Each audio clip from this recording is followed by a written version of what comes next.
আসসালামু আলাইকুম প্রিয় ভিউয়ার্স, সকলে কেমন আছেন? কৃষি টিভির পক্ষ থেকে সবাইকে শুভেচ্ছা। সম্মানিত ভিউয়ার্স, আজকে আমরা বেগুন গাছের বিষয়ে আমরা বেশ কিছু আ পরামর্শ আপনাদের কাছ থেকে নেওয়ার জন্য এই ভিডিওটি আ করছি এবং বেশ কিছু সমস্যা দেখা দিয়েছে বেগুন গাছে। কি করা যায়? আমরা যদি কারো জানা থাকে অবশ্যই আ কমেন্টসে পরামর্শটি দিবেন। সম্মানিত ভিউয়ার্স, আমার এই যে বেগুন গাছ, দেখেন ছাদে বেগুন রোপণ করেছিলাম। এখানে কিন্তু বেগুন এর প্রচুর ফুল আসছে, হ্যাঁ? প্রত্যেকটি গাছেই কিন্তু ফুল আসছে এবং বেগুনও মাশাআল্লাহ ধরছে। এই গাছটি যদিও দুর্বল হয়ে গেছে, এখানে বেগুন ধরছে, এখানে বেগুন ধরছে। কিন্তু সমস্যা হলো যে দেখেন, এই যে দেখেন ভিউয়ার্স, এই যে এই ডালটিতে কিন্তু এই ডাল ছিদ্রকারী পোকা লাগছে। এটাকে কিভাবে কীটনাশক দমন স্প্রে না করে দমন করা যায় সে বিষয়ে যদি আপনাদের পরামর্শ থাকে, সেই পরামর্শ দিবেন। এই দেখেন, এই ডালটার অবস্থা দেখেন। এই যে, এটা এখান থেকে ভেঙে দিয়েছিলাম।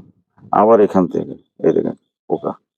এই যে, নিশ্চয়ই দেখা যাচ্ছে। দেখেছেন? এই দেখেন, কি অবস্থা দেখেন। এই যে পোকা। হুম? এই যে পোকা দেখেন। এই যে পোকা দেখা যাচ্ছে।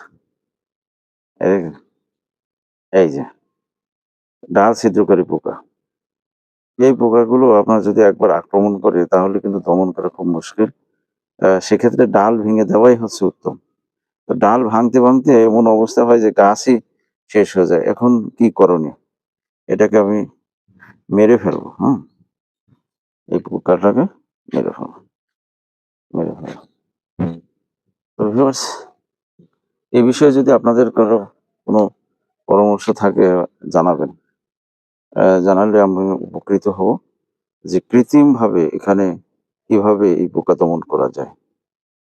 তো একটি পদ্ধতি বললাম যে আমি ডাল ভেঙে দেওয়া। তো ডাল ভেঙে দিলে, হ্যাঁ, কোন ডালে আছে, যখন সেই ডালটি আক্রমণাত্মক হয় বা আ রোগাক্রান্ত হয় তখনই কিন্তু বোঝা যায়। তার আগে কিন্তু বোঝা যায় না। এজন্য আপনারা একটু পরামর্শ দিবেন। সবাই ভালো থাকবেন।